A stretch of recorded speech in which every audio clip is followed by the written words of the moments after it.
Very clear na hindi naman na hinihingi ang surrender.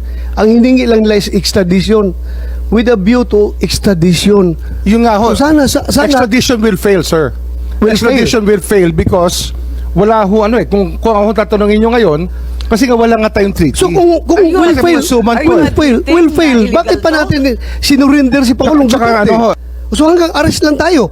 Bakit mo biniyahe? Pwede mo namang isurrender dito sa local courts natin. Ipakulong mo dito sa Pasay.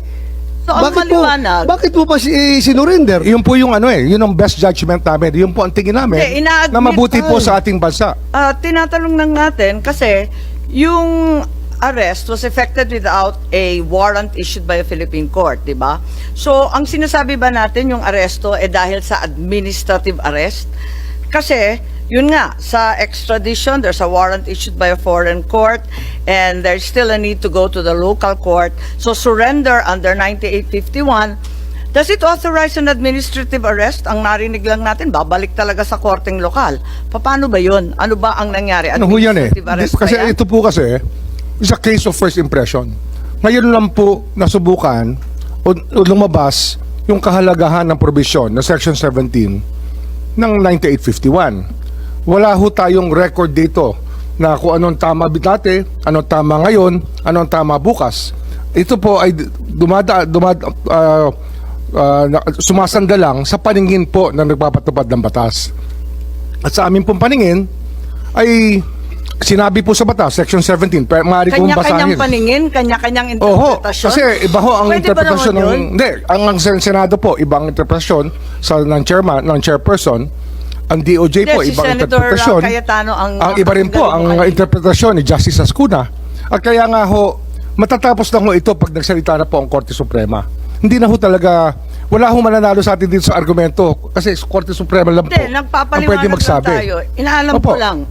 Kung Kasi ano talagang- ito eh, case of first impression eh. Ma'am, Madam Chair, this is a case of first impression. Pero naiiba ang administrative arrest at saka yung tinatawag na judicial, di ba? With an ICC warrant, then sa extradition case, there's also a warrant issued by a foreign court, pero pinipilit pa rin na local court pa rin ang mag-e-enforce. Kaya hindi ko masyado naintindihan dahil pati yung Yusek Castro sabi, ang bayan daw, hindi daw tatanggapin si PRRD kahit palayain ng ICC. So, why would the Philippines recognize an ICC warrant if it doesn't recognize ICC jurisdiction?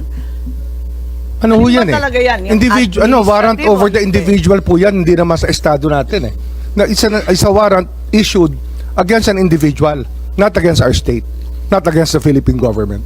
Wala naman nagsasabi na talagang against the state. Ang sinasabi ko lang, ang higpit din. Miski ng administrative arrest, alam natin yan. May bagong kaso, 2023, binanggit na Attorney Medina, Yuyuenle, na kaso sa immigration. Ang liwaliwanag, 8 ang guidelines. So, mabigat-bigat yan.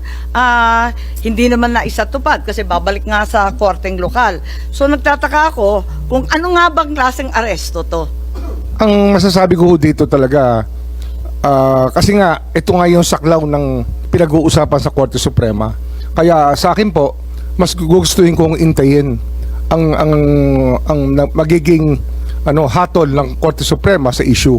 Hindi ho natin, kahit magdamag po tayo rito, hindi ho magbabago ang paningin nyo at hindi ho magbabago ang paningin ko.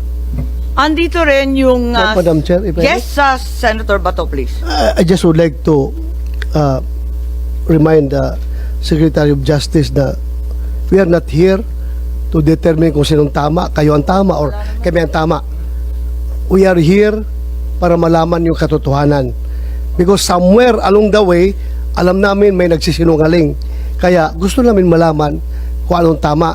Ay, hindi po kami nagsasabi na tama kami. Tama si Justice Ascuna, tama po kayo.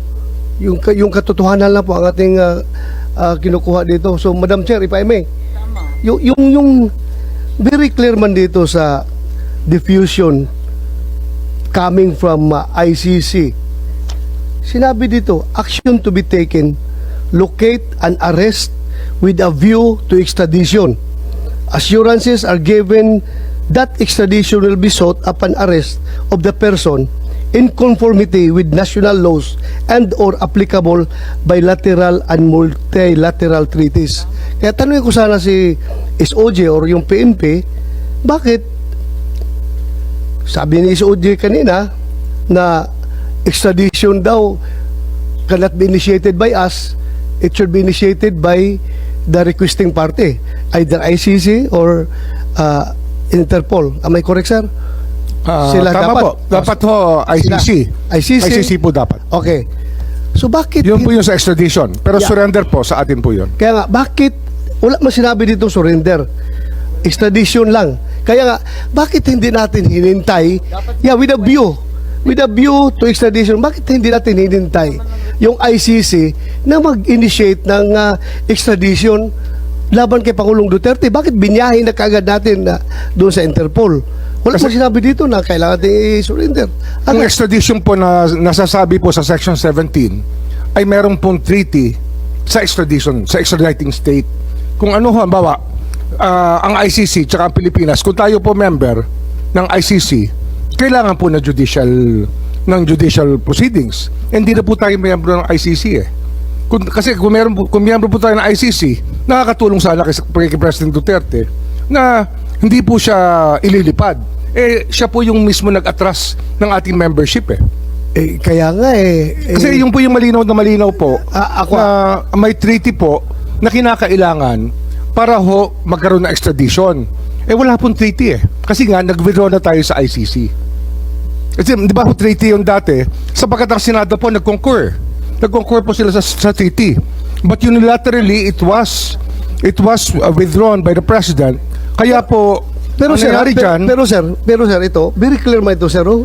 Ako hindi ako abogado, ikaw abogado ka, pero ako, I just don't want to be emotional about everything. Gusto ko lang talagang para malaman natin itong totoo dito. Ito, very clear na hindi naman na hinihingi ang surrender. Ang hinihingi lang nila is extradition with a view to extradition. yung nga ho, So, sana extradition will fail, sir. Will Extradition will fail because wala ho kung ako tatanungin nyo ngayon, kasi nga wala nga tayong treaty. So kung Ayun, will kasi fail, suman po eh. will fail, Illegal bakit pa to? natin sinurinder si Pangulong Tsaka Duterte? ano ho, yung extradition po nakalagay sa batas, state party po ang isa pong tinitingnan natin. Bansa po ang sinasabi sa Section 17.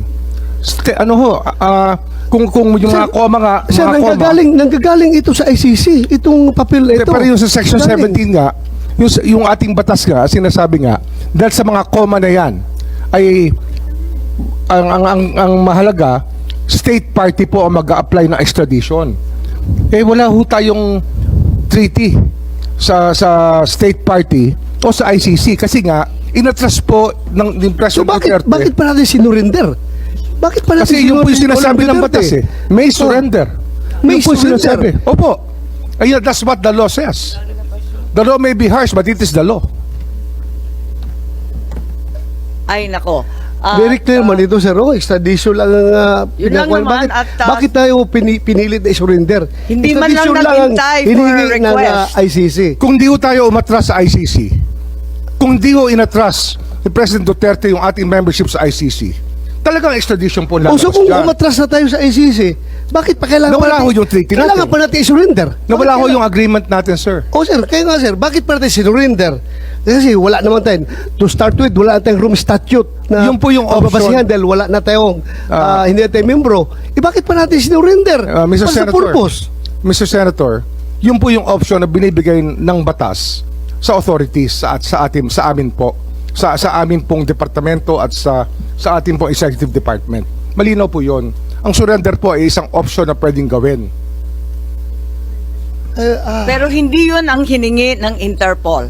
Maliwanag yun, hindi po ba? Hindi kasi Dahil hindi yun. nandyan sa binabasa natin, doon sa diffusion order with a view to extradition, di ba? At yun lang. Hindi pa nga dumating yung request, wala pa rin yung assurance that extradition will be sought. Hindi nga ho All maaaring that was indicated was with a view to extradition. Hindi So, yung under ang extradition sapagkat hindi nga tayo, Dinagdagan na ninyo wala na lahat tayong ng treaty mga- with ICC Nawala na nga yung ating membership. Kaya wala na hong extradition na route.